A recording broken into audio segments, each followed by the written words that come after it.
Good morning, all. Suburban Sentinel here, coming to you once again from very deep inside the Arabian Peninsula. And yesterday I was reading the news from back home, and the big story was that the US government, specifically the Office of Personnel Management, their computer systems were hacked. Now, according to the lamestream media, the records of approximately 4 million federal workers are now released somewhere into cyberspace. And the current administration is blaming the Chinese government for this hack. The blathering idiots in Washington are now in a tizzy.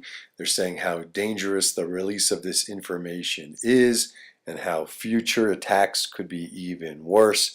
And they're now calling for more money, more resources, more effort to be put into cybersecurity for the nation. First of all, I am certainly no computer expert.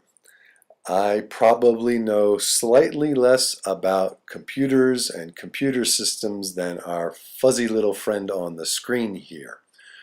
But be that as it may, I don't buy this story one bit.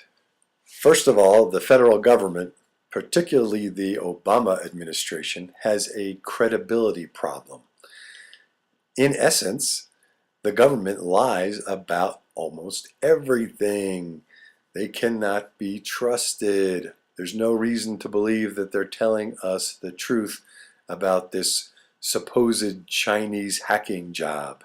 Second, the timing of the release of this alleged Chinese hacking story is awful suspicious. Recall that a portion of the Patriot Act had just expired. In addition, the administration had just signed off on this supposed ridiculous USA Freedom Act, some bullshit or other. Anyway, the net result of these other events is that some, maybe just a little bit, of the government's authority to spy on American citizens had been removed. But now, with this Chinese hacking story, we have an excuse to once again expand the authority for data collection from ordinary Americans.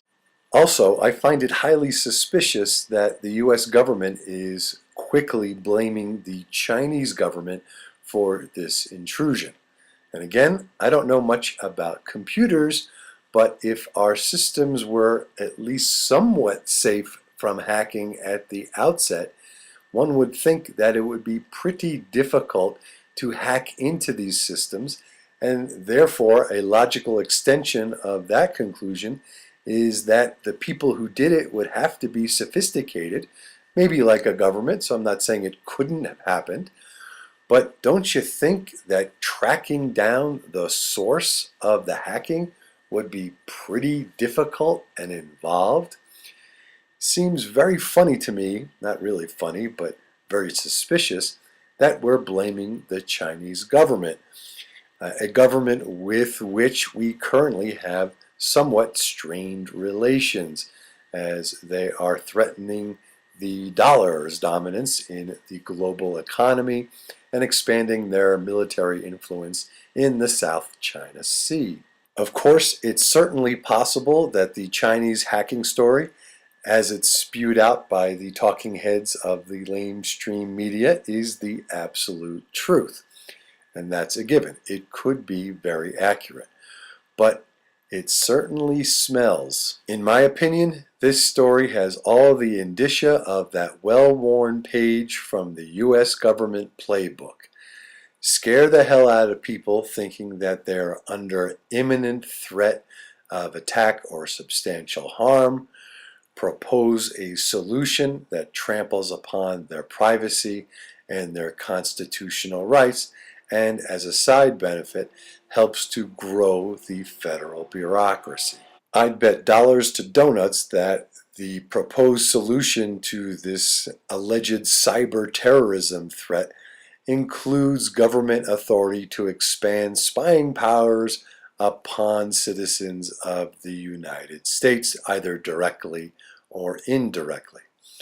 That's the way I see it. I guess time will tell. Thanks for watching. This is the Suburban Sentinel. Please thumbs up and subscribe if you like what you see. Questions, enlightening comments, and differing opinions are always welcome. Be safe, everyone.